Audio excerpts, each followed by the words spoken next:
The cabin lights of Flight 492 flickered faintly as the Airbus A330 cruised at 36,000 feet, cutting through the night sky somewhere over the Atlantic on October 22, 2019. The hum of the engines was a steady drone, lulling most of the 250 passengers into a restless sleep. But in row 27, seat C, Malik Jackson, an African-American software engineer returning from a conference in London, was wide awake, his laptop glowing softly as he typed. The air was thick with the recycled staleness of a long-haul flight, and Malik stretched his legs, trying to shake off the cramped ache. Across the aisle, a tray clattered. A woman in a navy blue uniform, sharp cheekbones, blonde hair pulled into a tight bun, strode toward him. Her name tag read, Karen Ellis, senior flight attendant.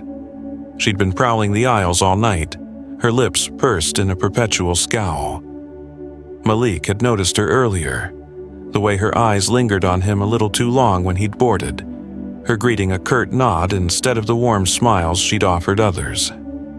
"Sir?" Karen's voice sliced through the cabin's quiet, sharp, and clipped. "You need to put that away. We're in a no-electronics zone."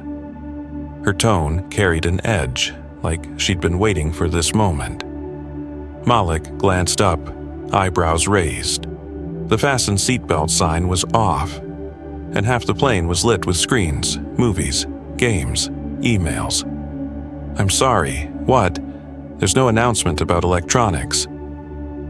His voice was calm, measured, but a flicker of irritation sparked in his chest. Karen stepped closer, her shadow falling over him. "I'm telling you now, put it away or I'll have it confiscated." Her eyes narrowed, a glint of something cold and ugly flashing in them. "People like you always think the rules don't apply." The words hit like a slap. Malik's fingers froze on the keyboard. He leaned forward, voice low but firm. "Excuse me? People like me. What's that supposed to mean?" The cabin stirred. Heads turned, a few sleepy eyes blinking awake. Karen straightened, her lips curling into a sneer.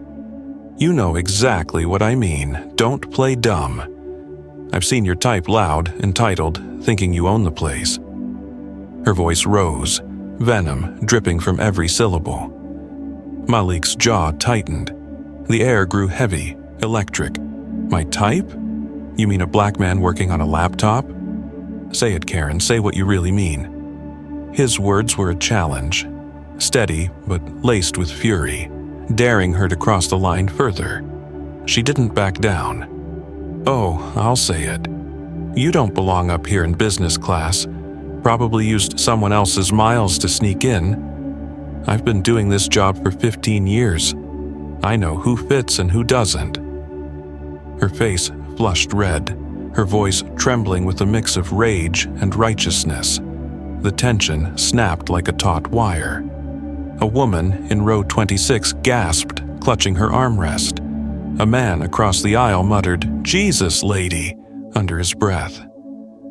Malik stood halfway, his 6-foot frame towering in the cramped space, his voice rising to match hers. "You don't know a damn thing about me. I paid for this seat full fare, not that it's your business. You're a racist, and you're picking the wrong fight." Karen's eyes widened, but she doubled down, stepping into his space, her finger jabbing the air an inch from his chest. "How dare you call me that? I'm in charge here. You're the one causing a scene-typical behavior. Sit down, or I'll have security waiting when we land." The plane jolted a pocket of turbulence, rocking the cabin.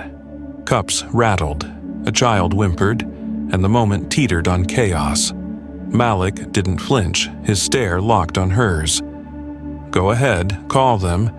Let's see who's left standing when this is over. You think you can bully me because of my skin? I'm not your punching bag." A second flight attendant, a younger man with wide eyes, rushed forward, hands raised. Hey, let's calm down." But Karen spun on him, barking, "Stay out of this, Tim. He's a threat. Look at him." Her accusation hung in the air, absurd and incendiary. Malik laughed a sharp, bitter sound that cut through the noise. A threat? I'm sitting here working while you're screaming like a lunatic. Who's the problem, huh? His words were a blade, precise and unyielding, slicing through her bravado. The captain's voice crackled over the intercom, smooth but urgent. This is Captain Hayes.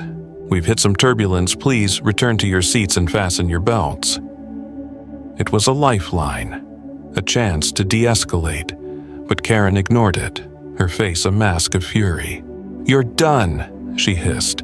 I'll make sure you never fly this airline again. Malik sat slowly, deliberately, his eyes never leaving hers. Try it. I've got a phone full of witnesses recording this right now. He nodded toward a teenager 2 rows up, phone trembling in her hands, capturing every second. Karen's head snapped around, her bravado faltering as she realized the tide had turned. The plane steadied, but the air buzzed with adrenaline. Tim grabbed Karen's arm, whispering fiercely, "Enough, we're not doing this." She yanked free, storming toward the galley, her heels clicking like gunfire. Malik exhaled, his hand shaking slightly as he closed his laptop. The woman next to him leaned over, voice soft. "You okay? That was insane." He nodded, forcing a tight smile. "Yeah, just another day flying while black, I guess." Hours later, when the plane touched down in New York, security did wait, but not for Malik. A supervisor met Karen at the gate, her face pale as passenger complaints flooded the airline system. The video went viral by morning racist flight attendant meltdown at 36,000 feet, and Malik's quiet defiance became a rallying cry. Up there, in the sky, words had clashed as fiercely as any storm, and one voice had risen above the turbulence.